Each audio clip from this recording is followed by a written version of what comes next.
BioBioChile.tv presenta la entrevista de Tomás Mochiati.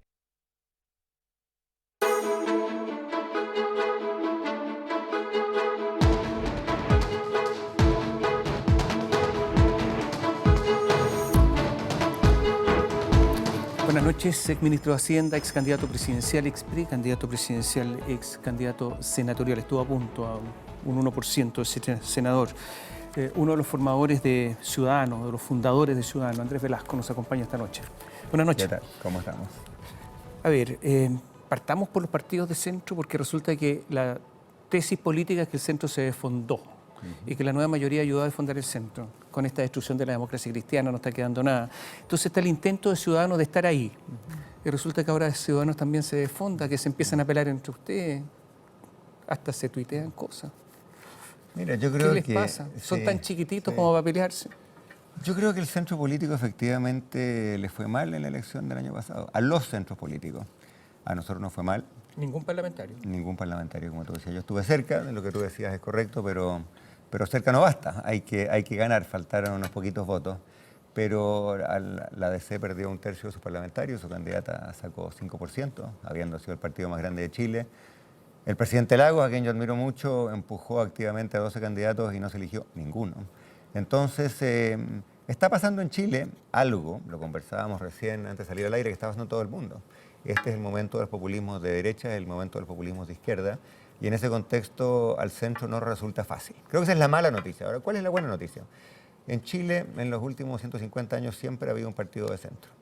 En la segunda mitad del siglo XIX fue el Partido Liberal, en la primera mitad del siglo XX fue el Partido Radical, en la segunda mitad del siglo XX, y hasta hace poco en el siglo XXI fue el Partido Demócrata Cristiano. Yo creo que en Chile va a surgir un nuevo, no sé si un referente, un partido, una coalición, un grupo, un movimiento de centro. Pero mirando la historia también sabemos que esas transiciones no son nunca fáciles, no ocurren en 24 horas. Y yo respeto y admiro lo que está haciendo Progresista con Progreso, el grupo liderado por Clemente Pérez, por Mariana Elwin. Hay que ver qué hace la gente que se ha salido de la democracia cristiana, como Guillermo Martínez. Hay gente del mundo liberal que todavía no tiene partido. Este va a ser un proceso lindo, desafiante, pero evidentemente no es fácil y tampoco se resuelve en 24 horas. A ver, Renovación Nacional, por ejemplo. Porque, a ver, ¿es populista Piñera o no? Porque uno dice, están los populistas. ¿Es populista Piñera? Para entender bien el concepto. Yo creo que comparado con los uber populistas de derecha que rondan el mundo, no está en la misma liga, populista, digamos. ¿no es cierto? No. Ahora yo creo que cuando gobernó por primera vez adoptó algunas medidas que tenían un cierto cariz populista. Pero en lo grueso no es Trump, en lo grueso no es José Antonio Cast, evidentemente. Pero si uno mira hacia adelante, más allá de la coyuntura actual del gobierno de Piñera, porque con gobiernos de 4 años, ¿no es cierto?, al segundo o tercer año lo que viene, lo que se discute es la sucesión.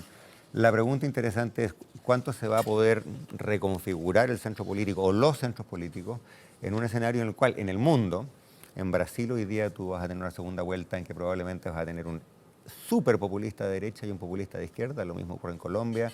En México un populista de izquierda puntea en las encuestas, así es que por un lado esa labor es lo más importante que hay, por otro lado claramente no es fácil. Renovación Nacional entró a la actual Internacional DC, ahora tiene otro nombre.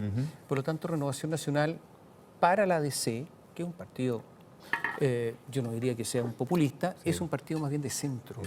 ¿Alguna posibilidad de que ustedes se entiendan con RN o no? Yo creo que en RN conviven varios mundos, algunos más de centro, otros menos de centro. Ojo que la DC en Chile es un partido de centro, la DC en Europa es un partido más bien de derecha. Angela Merkel en Alemania y especialmente su contraparte bávara del sur de Alemania es bien de derecha. Pero más allá de eso, yo creo que hay elementos de centro en RN, ojalá que el día de mañana tengan más peso. Históricamente no han tenido tanto peso, o dicho de un modo más propositivo, ha habido intentos de renovación, pero han quedado más bien en intentos. Pero ojalá que transiten en esa dirección. Y del mismo modo, creo que es re importante que, por ejemplo, el mundo simbolizado por Ricardo Lagos, el mundo de una socialdemocracia moderna, encuentre líderes que sean de la generación siguiente, ¿no es cierto? Porque ahí también creo que hay legado, hay ideas y hay muchas coincidencias con lo que pensamos personas como yo u otras personas del centro. ¿Cuántos líderes tienen ahí? Bueno, hay jóvenes. A ver, Juan José Santa Cruz, Sichel, Sebastián, Jorge Razzuri, Silvia Izaguirre, Alejandro Yadrich, fue ministro, Patricio Arteagoitía, exdirector de NAMI, Ernesto Evans, exdirector de la INP, Sigo nombrando, Ricardo Escobar, todos están apoyando a Piñera y son de Ciudadanos. Ciudadanos se escindió, se separó. ¿Qué les pasó? Yo creo que cuando un partido crece tiene distintas posturas. Es que no crecieron mucho, Sí. si son Estamos chiquititos, ¿no? tratando de crecer, pero todos mira. ellos se fueron para allá. Sí, ¿Qué les pero mira, pasó? yo te podría nombrar 40 otros nombres que no están apoyando a Piñera. Y de Pero estos son hecho, personajes muy relevantes, sí, conocidos, pero dan entrevistas. está muy bien, pero yo creo que en la política de hoy, creo que las élites van a pesar cada día menos y las nuevas caras, los nuevos rostros de renovación van a pesar más. Pero mira, yo la verdad que creo que esta va a ser el tipo de situación de la cual en 2 años, 3 años más vamos a mirar no con ningún cariz dramático. Los partidos tienen diferencias. Lo que pasó aquí es muy Algunos se sencillo. incorporaron al gobierno, están en puestos de gobierno de Así es. confianza de Piñera. Sí. Bueno, en el gobierno anterior hubo personas muy cercanas a Ciudadanos que también participaron, no militantes, pero personas que habían trabajado en mi campaña presidencial, que tú mencionabas recién, fueron ministros del gobierno de Bachelet, fueron presidentes de empresas públicas, y yo creo que ojalá que a todos les vaya bien. Pero volviendo a Ciudadanos, vamos a tener una elección, vamos a tener una nueva directiva. Yo espero que la directiva sea no de la generación de gente que tiene 60 años, sino que ¿Candidato a de la presidir el partido? generación... No lo creo, no lo sé todavía, porque estamos recién tú sabes que este ha sido un proceso de fusión, en fin, el CERVEL recién la semana pasada o antepasada nos aprobó formalmente la fusión, pero yo creo que... Con todos, exactamente. Así que somos un partido nuevo, por ley tenemos una directiva transitoria. Si hay que competir, habrá que competir, pero a mí me gustaría en especial, que, como te decía, que el próximo presidente de Ciudadanos ojalá tuviera 40 años. Y de hecho, si yo miro a la gente que está activa en Ciudadanos, la gente que está en regiones, la gente que trabajó en mi campaña, la gente que trabajó en muchas campañas a lo largo de todo Chile, que se sacó la mugre, hay gente de 30, 35 años, que probablemente no salen en el Mercurio, pero yo creo que ahí está, en ellos está el futuro del partido. Aquí lo que se va a resolver es el apoyo a Piñera. Eso son las grandes tesis políticas que hay al interior. Yo no lo veo así. Y así lo ve Santa Cruz, así lo han dicho varios. Mira, aquí lo que se resuelve en la próxima elección, aquí, si apoyamos a Piñera o no. No es lo que yo he escuchado, ni es, te podría contar las discusiones más recientes. Yo creo que ese es el estado de la discusión hace un mes atrás. El estado de discusión hoy día es bien distinto. Yo no veo a nadie que esté activamente promoviendo estar en Chile Vamos. Creo que esa alternativa sencillamente no está sobre la mesa. Apoyar desde afuera, dicen.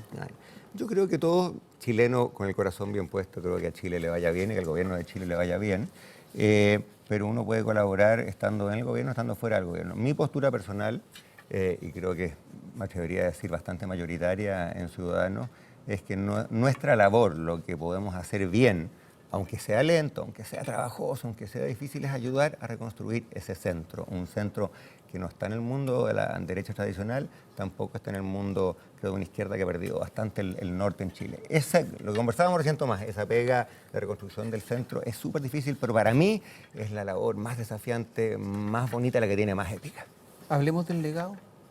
Como usted quiera, legado de estimado. Michelle Bachelet. ¿Qué le gusta del legado? Mira, no me gusta la palabra legado. No, porque lo usa ella, porque está bien, entonces uno dice, pero bueno, pero hubo toda una campaña comunicacional para hablar del legado, Sí, no la invento yo. No, está muy bien, no digo que tú lo inventes, lo que te quiero decir es que a veces los temas, el lenguaje importa, ¿no es cierto? Y cuando el país se divide entre los amigos del legado y los enemigos del legado, creo que le hacemos un flaco favor a Chile. Creo que como siempre ocurre cosas buenas y cosas menos buenas. A mí me gustaron algunas reformas políticas, creo que el fin del binominal, que cosas de ese tipo fueron importantes. Creo que hay ciertos elementos, no todos ciertamente, de la reforma educacional que rescato. Creo que su postura, por ejemplo, de valentía frente al pueblo mapuche cuando pide perdón, tal como lo hizo hoy día Sebastián Piñera frente a las mujeres de Chile, creo que son dos actos de valentía en circunstancias muy distintas. Creo que también hay reformas, lo he dicho hasta la saciedad, así que no voy a decir nada especialmente nuevo, que tuvieron un diseño bastante deficiente y una implementación aún más deficiente. Creo que la reforma tributaria a estas alturas ya es bien obvio que fue parchada una vez y probablemente sea parchada de nuevo. Creo que como candidato hablé con muchos papás, con muchos apoderados, con muchos profesores y sostenedores de colegios particulares subvencionados. Para ellos la reforma trajo burocracia, papeleo, nos trajo muchas cosas buenas.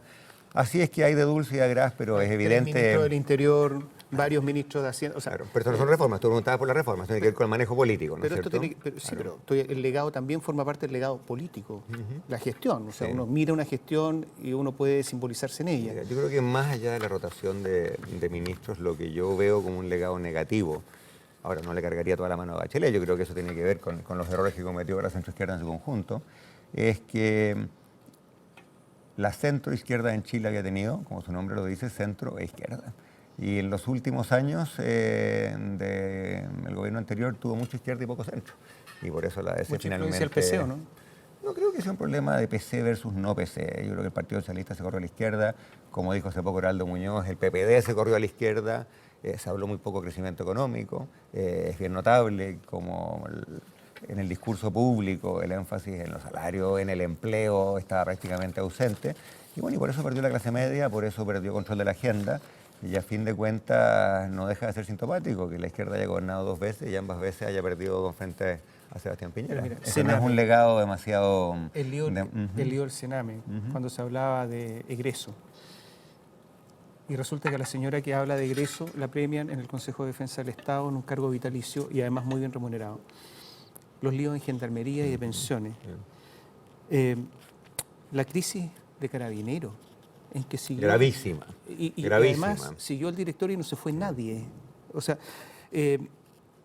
la inmigración descontrolada, porque uno dice, bueno, uno puede ser partidario que vengan inmigrantes y todo, pero que lleguen falseando los datos.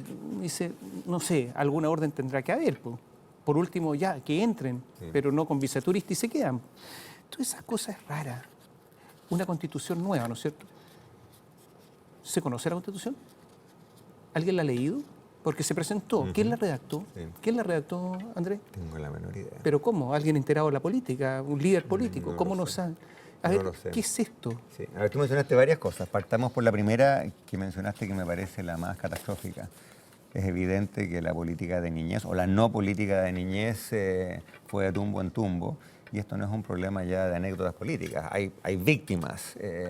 No sabemos el número exacto, pero muchísimos menores que fueron abusados, otros menores que perdieron la vida, un sistema, el Sename, totalmente colapsado. Evidentemente no toda la culpa es del gobierno que estaba a cargo, estos son problemas de larga data, pero ahí tú tienes una falla del Estado para con sus niños, que a mí me parece terrible, preocupante y dolorosa. Lo mismo de Carabineros.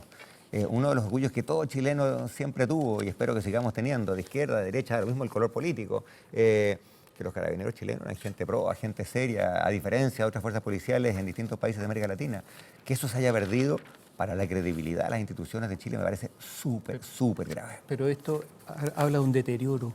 Absolutamente. Habla de una pudrición, algo está ocurriendo. O sea, por algo se pierde un gobierno y por la cantidad de votos. Hay una columna de un colega, Rodrigo Valdés. Colega y amigo. Despelote institucional se llama. Yo lo leo aquí, pero encuentro que no hay cero autocrítica. Falta autocrítica en Chile, ¿no? Vamos a hacer un alto y volvemos en un instante para hablar de esta columna.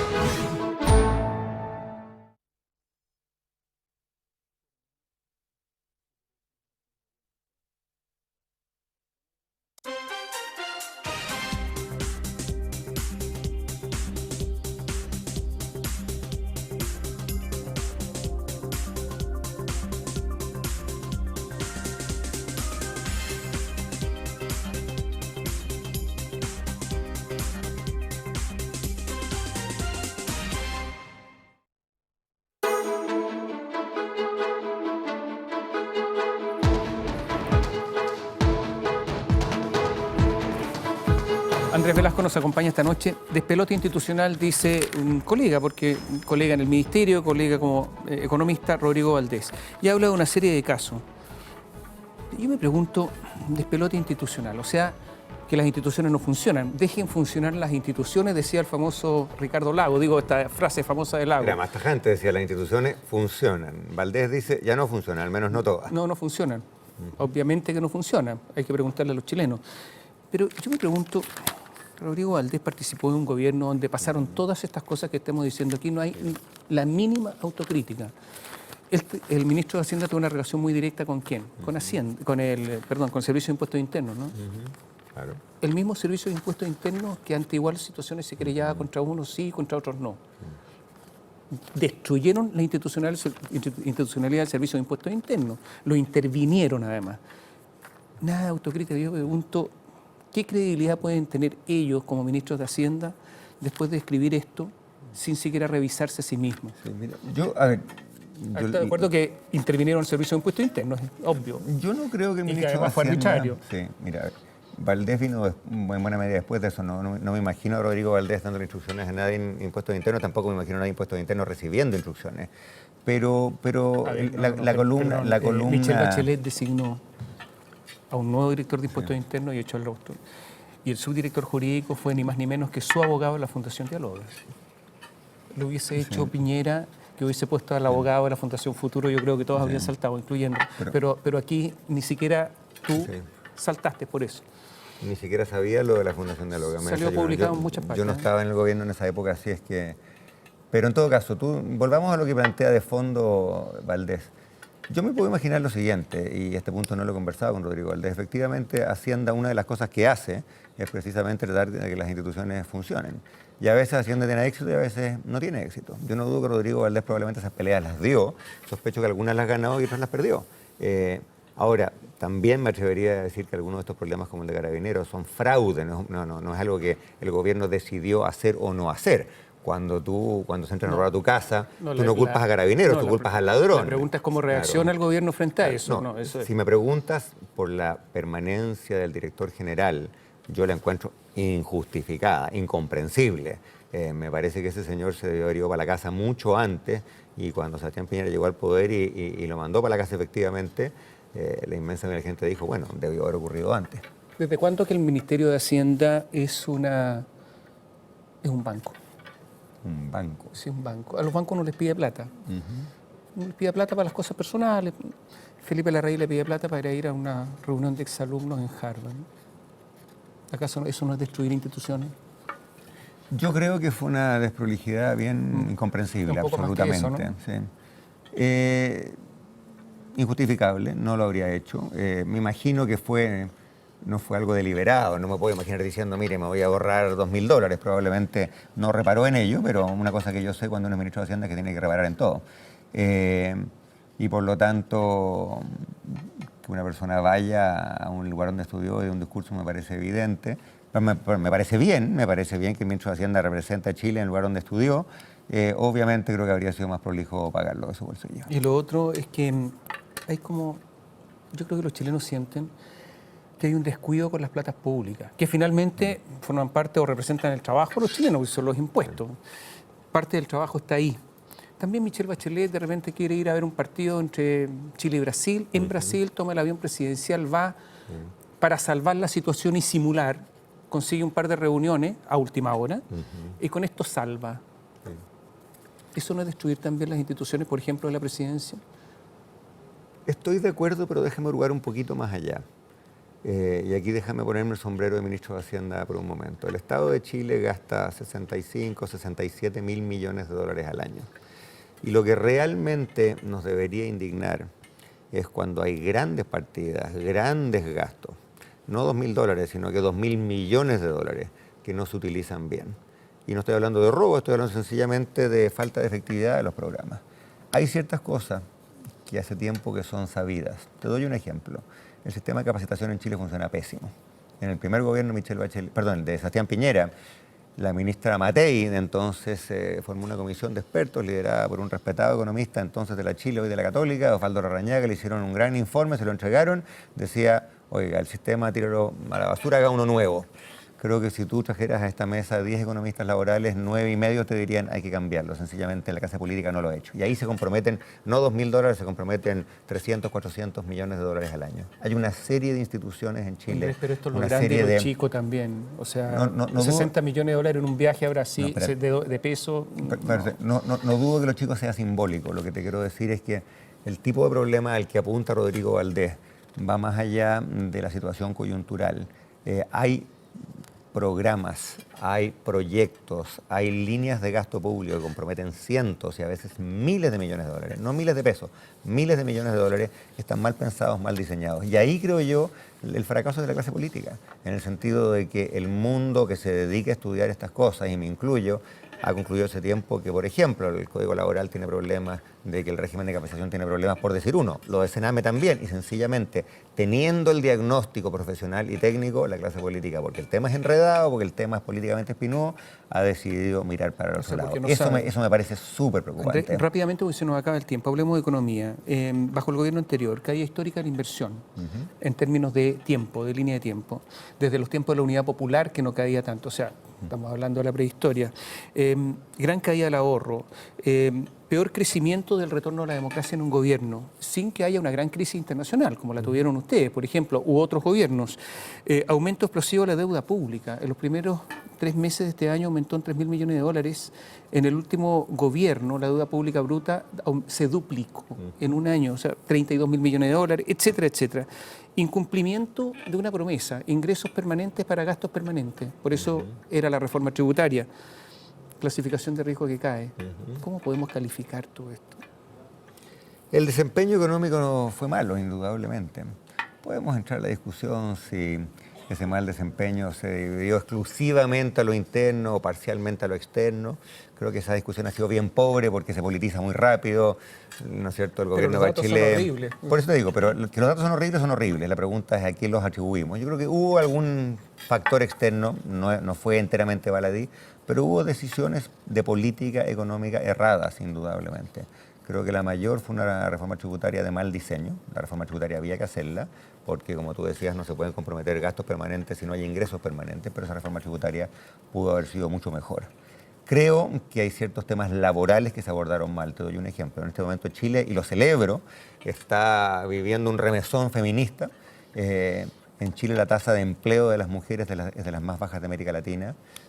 Es obvio, es indispensable cambiar el código laboral para hacer más práctico, más factible el empleo a jornada parcial, por ejemplo, con turnos amigables para una mujer que trabaja y que además tiene niños, o un hombre que tiene niños, porque esto es simétrico, debería ser simétrico. Eso estaba originalmente en la reforma laboral, el mismo gobierno lo vetó como parte de un acuerdo político con los grandes sindicatos. Creo que ese tipo de decisiones que pueden haberse justificado por la coyuntura política chica, al final tienen costos grandes y algunas de las cifras que tú mencionas son precisamente esos costos. Eduardo Vitrán se opone a que la empresa Tianqi, China, se apropie del litio chileno, en parte. Dice que van a conformar un cartel y que van a tener el 80% del mercado mundial. Comparto la preocupación de Vitrán. Aprovecho de decir que creo que Eduardo Vitrán fue un tipo jugado, audaz y es singularmente inteligente, así es que gran gestión. Ahora, la pelota no la tiene ni Vitrán ni la comunidad política, porque este es un tema de libre competencia, la tiene en este caso la Fiscalía y potencialmente después el Tribunal. Sin ser experto en la materia. Pero los ministros, el ministro de Hacienda, el ministro de Economía ya han dado su parecer, no esperan la decisión de la Fiscalía Nacional Económica, bueno, operan las instituciones. En este caso yo creo que operan, porque el ministro de Hacienda y Economía puede tener la opinión que quiera, pero si el fiscal y el tribunal deciden otra cosa, esas opiniones no valen mucho, se las lleva el viento. Pero Andrés, China es un gigante, ejerce presiones, habla al embajador, no. Esto no es cualquiera, esto no es la empresita que se viene a instalar. Tomás, entiéndeme bien, tú dices que no te gusta esa adquisición, a mí tampoco me gusta. Y si de mí dependiera, no lo empujaría. Ahora, no depende de ti ni depende de mí, porque es un privado el que le está vendiendo a otro privado, ¿no es cierto? Y por lo tanto, el único resorte jurídico que existe es el fiscal. Yo creo que hay instituciones que en Chile funcionan mal, pero también digamos que hay instituciones que funcionan bien. Yo creo que en la última década la Fiscalía Nacional Económica y el Tribunal han funcionado bien, se les ha hecho reformas, esas reformas las han fortalecido, así es que ojalá que el fiscal tenga los antecedentes técnicos que le permitan tomar las decisiones del caso. Andrés, la economía chilena se sigue concentrando, ¿cómo van a funcionar bien? Yo creo que siguen permitiendo fusiones. A ver, un dato, el 20 empresas concentraron la mitad de las utilidades en Chile, 20. ¿Cómo van a funcionar bien? Me pongo el sombrero de economista por un momento, si me lo permite. A mí no me gusta la concentración y a nadie le gusta, pero la concentración no es sinónimo de poder monopólico. Pero dominan el mercado, no se imponen en el mercado. Es que justamente, precisamente como estos son asuntos técnicos, mira, déjame rebobinar un poquitito. Yo soy un ferviente creyente en las políticas pro competencia y antimonopolio activistas. De hecho, las reformas que le pusieron colmillo a la Fiscalía las hicieron cuando yo era ministro de Hacienda y las tramité. Por lo tanto, creo fervientemente en una Fiscalía empoderada y obviamente la Fiscalía puede hacer lo que le permite la ley, ni más ni menos. no me cabe ninguna duda que así como hay cosas que en Chile no hemos hecho, hay cosas que en Chile hemos hecho razonablemente bien. En esto se ha mejorado mucho. Pero acto seguido, y aquí de nuevo lo digo como profesor de economía de 25 años, la concentración no es sinónimo de monopolio y eso lo dicen todos los Andrés, textos. tenemos que terminar, pero te voy a contestar, pero fuera de cámara porque no alcanzamos. Gracias por seguirnos. Buenas noches.